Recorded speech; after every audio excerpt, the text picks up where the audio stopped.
this was an idea that we discussed for several times, but because of our agendas, we were never able to join together. The first idea was like we could meet in Portugal and talk a little about live and fireworks. Yeah, that would have been lovely. Sitting in the garden in Portugal would have been very lovely. Yeah, but now we have to keep our social distance, so we are following the regulations. Yeah. I think I can probably just about see the direction in which Portugal is, but it's beyond my horizon. But you have a good weather today in UK, no? I see blue sky. It's fantastic. Yeah, no, it's a fantastic day, and the place I've come to is just above our village, so it's a place with, I don't know, it's a place I often come to think things through or to think about family and stuff, and it's got great views. You can just about see Glastonbury from here, in fact, if you... Yeah, I imagine that is always raining in UK, so it's... Vitor, I'm very unlucky when I go there. You are. Should I show you the view? Please. I'll around. Look. So that direction is we're looking towards Glastonbury Tor and Glastonbury. Wow. And then down below is the village where I live, which is the white houses down there. That's our village. And then that's your direction. That's Portugal. Wow. And then obviously as we swing round, so we're on the edge of the Mendip Hills, which is 1,000-foot high line of hills in Somerset, and the glinting water in the distance is the Bristol Channel and the Atlantic. So you get quite a big, the view around here is quite... It's beautiful. It is quite beautiful. For us, for Somerset, it's as good as you. Yeah. Well, you are lucky. Yeah, no, we can walk from our village with the family and not meet anyone. So we still have to go and look after our horse each day, so we have to go and do that. And we have a new puppy in the house, which is causing havoc in the house, but otherwise we're pretty well. Yeah, no, we're pretty lucky, really, considering what's going on for most people. Yeah, it's a difficult time, I think, and the outcome is still to be seen. No one can predict the future. No, I mean, here in England, the science side of it is saying that it could be at least a year with alternating sort of difficult measures and then less measures, and just alternating and letting it basically go through the population slowly. But I can't see it being back to normal for at least a year if it ever returns to exactly how it was. But there's some positives. What's nice at the moment is people in the village, and they do. Although we're keeping distances, we are looking out for each other more than we have done, I think. And there's quite a few people making sure that the elderly people have got food being delivered, and I think there's there's quite a lot of consideration for each other, which is lovely. So there's some community coming out of the hardship. So it's not too bad. So let's talk about the last work we did together. It was Tomorrowland in 2019. We actually did a talk together in Mexico 10 years ago, 11 years ago now. Paul and myself and you, and trying to... Table? Well, it was sort of round table. It was in the lecture room. It was actually we in the main lecture room. We actually talked. It was a way of talking about our own approaches to design, and it was really just because people wanted to hear a little bit more about how different people approach musical design, and we Paul pulled it together. It was us three. We passed 2 weeks together in Belgium in Tomorrowland, But yes, we also had time to talk about life, talk about fireworks, exchange ideas and point of views. And was also that talks that we had that give me the idea to, let's put this in camera, and maybe our colleagues will like to see, our ideas and our share of ideas. Well, what was lovely about Tomorrowland for myself and for you, I guess, is that we were sitting with a really nice team of Dutch people running that show, and it gave us, although we were focused on one element, we didn't have the weight of responsibility that Paul had, so we could relax a little bit, and that was lovely, I think. And it's very rare to talk to people openly about the work we do, because in our own worlds, our own spheres, people just aren't that open with each other, and it's not. I don't know why, to be honest, but I think it's a historical thing from the way fireworks has grown over many years. Yeah, maybe there's the secret part of it, like the chemistry, I mean, when I joined it, it was the end of the production of fireworks in the UK, but the companies had obviously guarded their own secret recipes, their own approach, and so they never really talked. They had associations, but they were about business rather than about the actual work they did. So yeah, no, I think it's something to do with the background of fireworks. I mean, if you go to another craft like ceramics or some other fields of design, then people are much more open generally to discussion, I think. But anyway, as you say, this might just say, yes, we can talk openly. It's true. I think fireworks is like, beside to be a profession, is like it's like, I would say, like a sport, you know. You try to be the best, you try to be better than your competitor, you try to have the best color or the best design or the best show. And I think it's also because of that because it's very high competitive, because there's a lot of passion involved in what we do, that, you know, sometimes people thinks that their secrets are very important to keep, and sometimes because of these kinds of rivalry that I see in Portugal, you see in UK, we see everywhere in the world, people are more far. Yeah, no, I agree. I mean, it's interesting how when you look around the world, some associations, a few of them are based on the actual workers. Like, I believe the French system has a strong union for firers who can then talk about their role, whereas in England the associations are based around company owners, and therefore there's less openness possibly and less common ground. But I think it's difficult to know why particularly firework people don't talk that much. But I think what you just said, I think one of the key things about the symposiums is that they take you to a place where you see a work or a cultural use of fireworks which is completely outside your sphere. So you can look at a Japanese display or a Maltese display or a Mexican show, and you see something so beautiful, and you know it's not a competitive thing then, because it's outside. It's not something you would ever do or could ever do, and you can relax and enjoy the sheer beauty of there's a reason why we've all chosen to be in fireworks. We love them. We love the effect they can create in the audience. And the symposium frees you for that, because, as I say, you're not in that world where you're saying, well, is that how I approach it? Is that as good as I can do? You're in a place with somebody doing something so incredible, but in a different way than you'd ever do.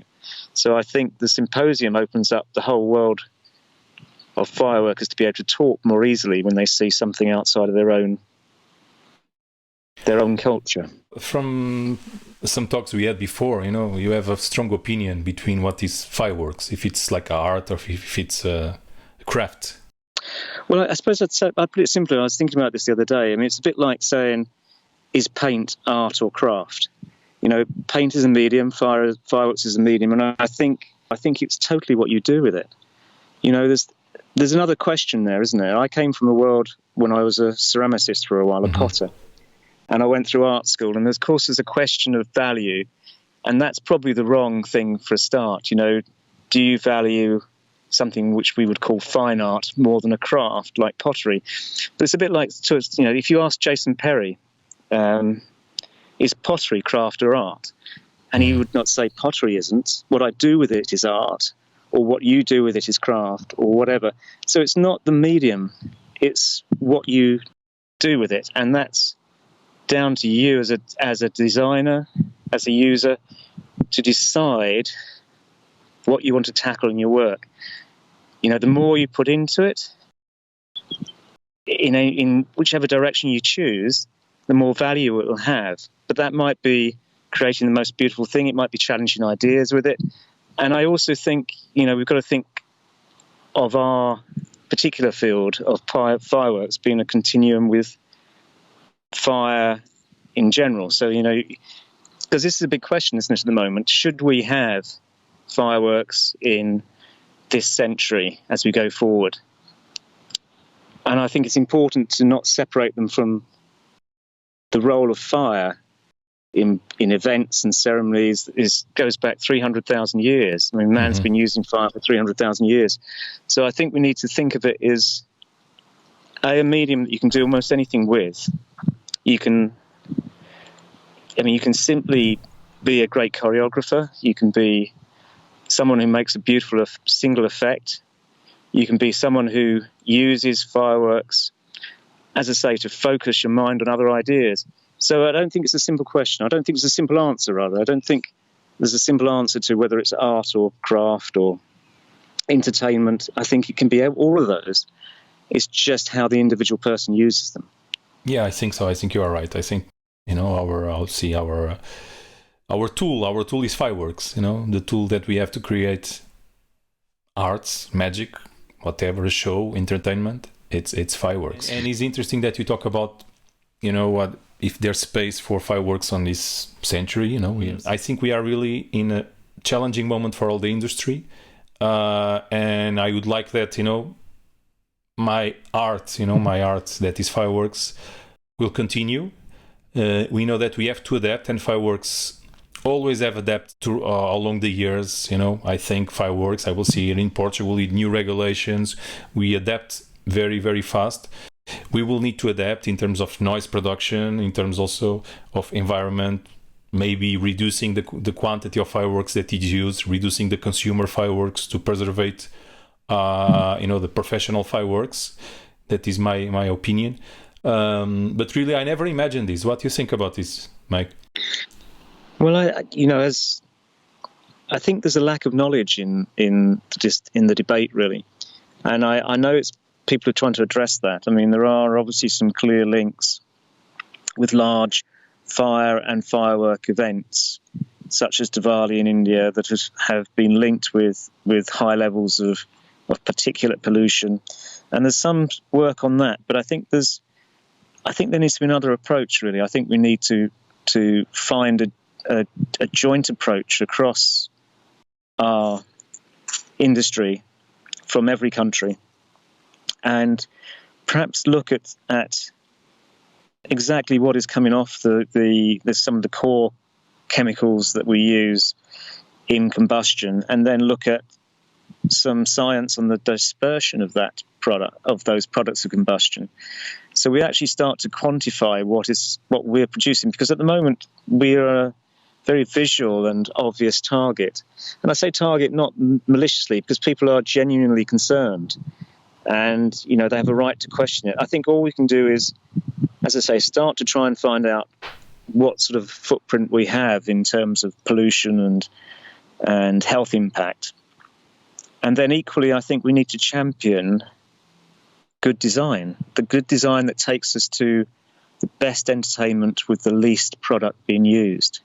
And I'm not trying to, obviously there's moments when, as a designer, you might want to saturate the sky with color or this is the sheer drama of a moment. But I think equally we can use fine design to make very small moments in terms of amount of fireworks fired to have a really large impact, a really dramatic impact.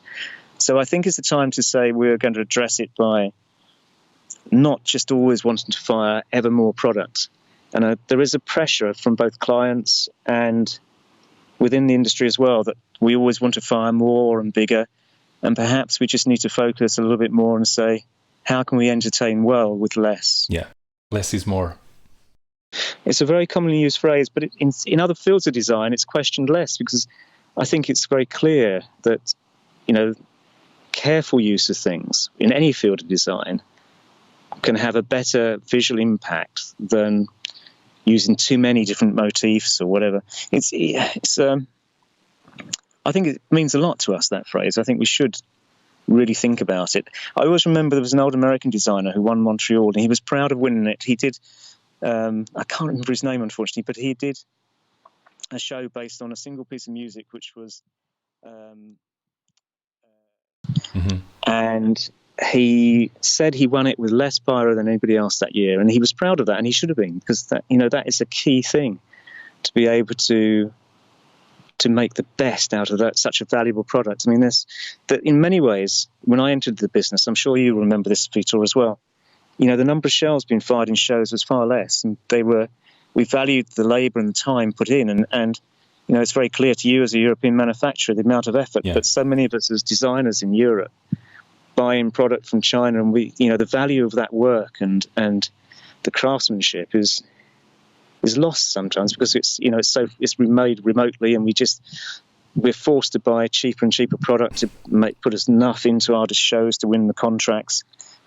So I think we do need to rethink what we're doing if we're going to be responsible for the future, and equally to be able to answer our critics. Yeah, it's true that basically all the public tender and some private clients, they tend to value the quantity.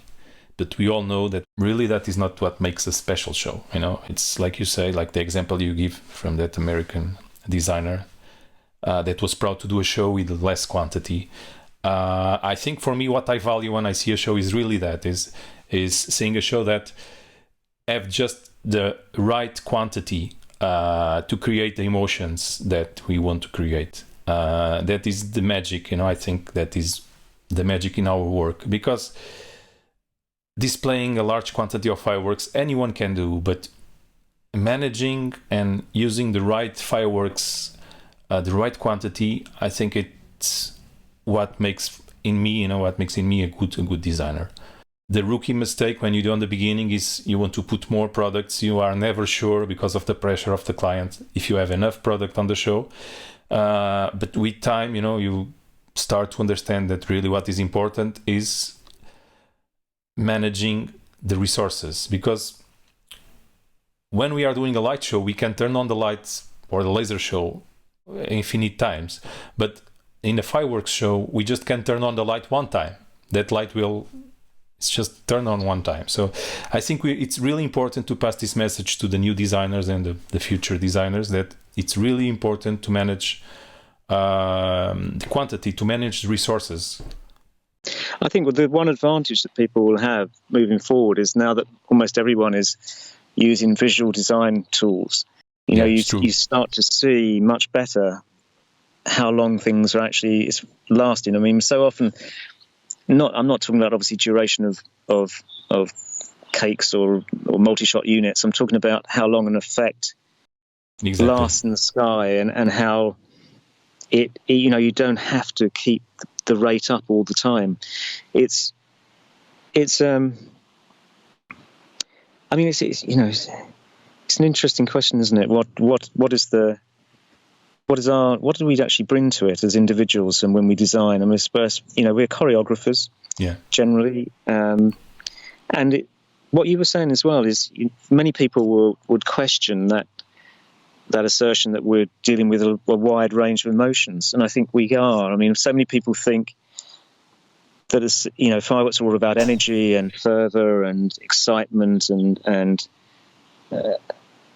just grandeur, whereas I've seen people create moments of beautiful abstract humor with them, and I've seen moments, and the most memorable, to be honest, it's the most memorable moments are obviously humor with fireworks. It's really difficult. But I have seen it.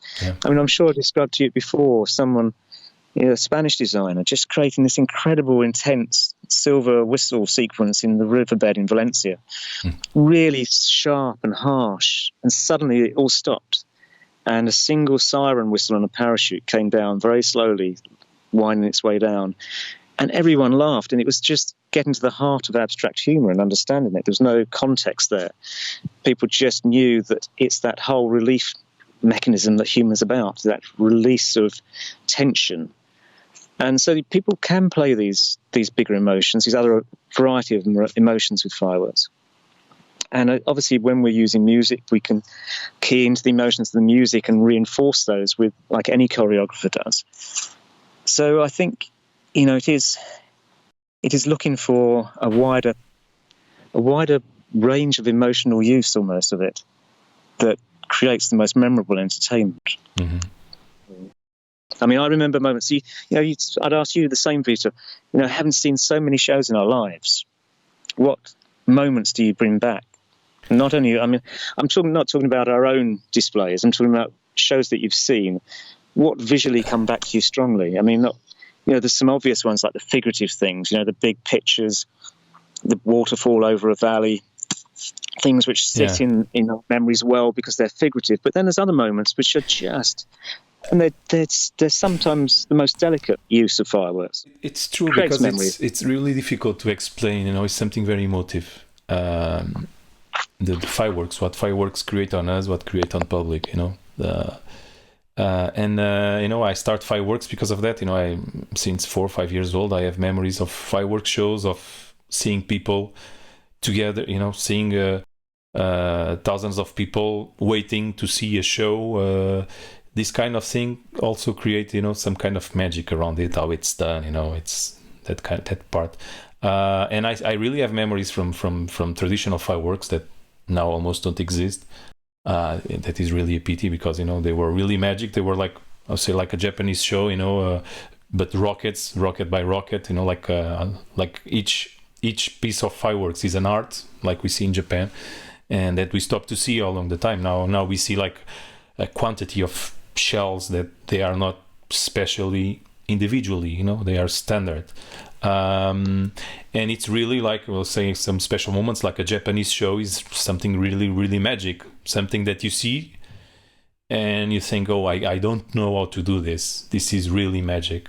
And you see it on the perspective of a public, enjoying what they are doing, So like what you say before, the art or craft, we can say that fireworks is both things, because it's an art, but you need to be an artisan. Yeah, I mean, I suppose there's a couple of things I'd say. I think it's just as valid to choose with fireworks to do just drama. You might say, one of the, you choose, you can remember shows which are just impactful and ferocious and dramatic, and people can choose to do that, and people can choose to do things which are just very beautiful and gentle, and people can use the medium to do, as I said before, they can use it to try and express ideas. Mm-hmm. And especially, it's an interesting one, isn't it? The use of music. Music has become almost every show now. People expect to have music, and yet Montreal, when it first started as a competition 25, 30 years ago now, they had half the shows were non-musical, and then there was a separate section musical. And I think my honest view is that sometimes the non-musical offers you more opportunity to be artistic in a more open, wider sense, whereas the choreography to music, you create your story, your narrative with the music, and then you're representing that narrative with the fireworks. So the narrative is there in the music rather than the fireworks themselves. So, it comes back to, as I say, it is a medium, you can choose what you do with it. Whether people, like with any art or craft, sometimes people will get what you've put into it and understand what you're trying to say with it, and sometimes people won't. And you, as an artist, have to say, that's fine, because, you create mainly for your... The truth is, you probably create for your own satisfaction and your own reasons. And if people share that, that's wonderful. And sometimes people will share things that you don't even see in your own work. I remember doing a show, and it was a particularly heightened emotional environment because of where it was, and that there was a backstory that somebody had died at the site tragically within the week of the show, and so the heightened emotions of that night were great. Were greatly. There was things superimposed on it apart from what we did, but the emotional response was incredible to that show, and yet I can't claim to have done more with that in terms of design than I had done in other shows. It was just the environment helped, as with all. I mean, that's the huge difference in our work, isn't it? That the environment plays such a big role. Exactly. I wanted to ask you about your most memorable moments in your firework life, Vitor. You've never actually spoken. it's really difficult to talk about that. Of course, Japan, the last symposium, one of the shows was really magic. A lot of us were there, a lot of designers, world designers were there. So this changed the future. It's some moment that changed the future. We were all there seeing that magical fireworks show that almost none of us know how to do it. Well, we know in theory how to do it, but in practice, we don't know how to do it. And really, we saw that this kind of ghost shell, this kind of special shells are appearing more also on the market. So everyone is trying. Of course, I will say it's almost impossible for China or for Europe to make something similar. And I really think this is that kind of moment that it's like that changing the future. I had times like these mainly on the symposiums. When you join people from all around the world, seeing the novelties, and this is what gives us also ideas for new things. You're right that the lack of manufactured shape makes the whole thing more homogenized, more similar across the world. The fact that there's fewer centers of manufacture, a different palette, less. The palette is much more similar that we all use. But I would say, if you go into Mexico, not this time, but 10 years ago, probably, I never thought that you could enjoy so much fireworks in the way that was. Sitting in a park for an hour, drinking tequila, laughing and chatting with friends and watching these wonderful pictures tell stories on each tower was a completely new experience. And the material was the same. We have lances. We could have done that if we had the time and the willingness to do it. But we saw something there that was just a different approach to it, not a different material. It's just a different approach. I can eat sushi in Portugal, but it's not the same thing that if I eat sushi in Tokyo sushi market, Possibly not. Perhaps it needs to be in that environment. I think it's also, like you said before, the environment is also very important. I think the tequila, all the environment that, of course, Mexico fireworks is really amazing. The things they do, the traditions of South America and mainly Mexico, it's really, really, really amazing. And I'd come back to Japan. I totally agree with you about the Japanese show, the last symposium in Japan. There was that moment when you thought, this is just a different level than I've ever seen before. But I would say the previous one, even though the shells were just as beautiful, they did something in Shiga. They did something remarkable there, where they just did a completely asymmetric show. A huge white stripe, basically constantly throughout the show of effects from sea to sky. And that was challenging because generally people struggle to keep symmetry in all their work, and they think that's the only way. So I think even without what I'm saying is these trips around the world, even without the difference in product making an impact, the actual approach is still fundamentally question your own, what we've done for our lives. It opens up different opportunities just by seeing how people approach it. The whole cultural use is great to see, but it does. I think it does open up ideas in all of us when we see this, that whatever way will influence our work in some way. But if you come back to, there's other things. When you asked me that the other day, what memorable moments, the one that I'll always remember, and nothing to do with beauty of fireworks, but just that catharsis, that moment of relief in our business. And it was 2007 in Montreal. We'd done the show. Mm-hmm. The tension had all passed. Whatever happens had happened. It was good. And literally, as we came to clear up, it was like the heavens opened in water. I've never seen so much water rain on people in such a short time. And we were just standing there laughing among, comrades, friends who had worked so hard to do something, with the local crew who are great, and really helped, really want you to do well. And it was just a moment of comradeship where whatever we'd done, we delivered. And then we had this moment of almost comic, bizarre, right? It was like water. It was just standing there. And, we thought, I suppose it was that we were so lucky that it hadn't happened half an hour earlier or whatever, but it was just, so I was thinking that's probably the moment that I remember longest in my life. Is whatever else and happens. You needed to work after that. You work after that. We worked on, yes, but it was we still had to clear the site. But it was. It's like the back to reality thing. Yeah, but it's good life, isn't it? That Vitor, really. I mean, we're very lucky to do what we do. Yeah, we are. It's a difficult life. We are lucky, at least, to have friends around the world and to know different cultures on the way that we will never have chance to do it if we have a different job. This is, I think it's, for me, is and is also because of that I had the idea to do this project. What I like at this moment more of my work, it's really, the opportunities I had to travel, to meet new people, to contact with new cultures, and to see how they do the same thing. We all have the same problems and we solve it in a different ways or sometimes on the same ways, and this is really interesting. I agree. It's a lucky life for me anyway. It's been a lucky life. Yeah. Mike, thanks. Thank you very much. You are almost on the sunset. Yeah, I can show you the sunset going down. Yeah, wow.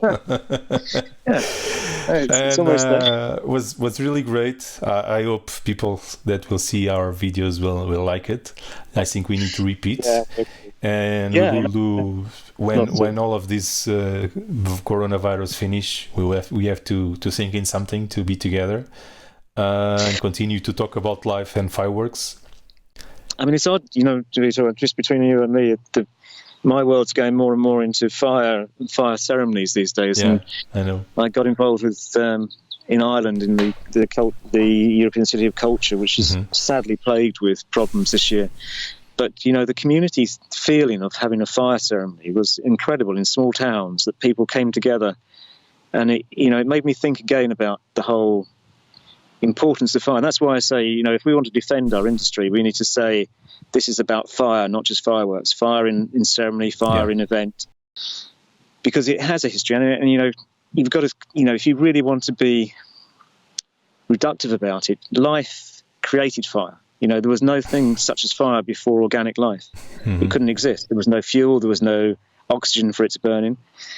And of course, it's throughout our history. As an agricultural species, the last 12,000 years of agriculture, we've used fire to recycle land and put goodness back into the land and to clear land. I mean, it's fundamentally part of our lives. So I think it was, I think there's a good, if we open it up to that and say this isn't just about one part of the fire meaning, it's not just about fireworks, it's about that whole meaning of fire. Yeah, because I've seen. The big ceremony in the Tower of London for 9 nights at the end of the Great War, that evoked such emotion. Just seeing 10,000 small flames in the moat, it's made me realise that it's important to people still, and I feel it's anyway. So, all right. Thank you, Mike. Well, I hope we meet soon. We have to. We have to. I will get to Portugal, to a garden in Portugal someday, I'm sure. A spring garden. Thank you, Mike. All right. Goodbye, Vitor.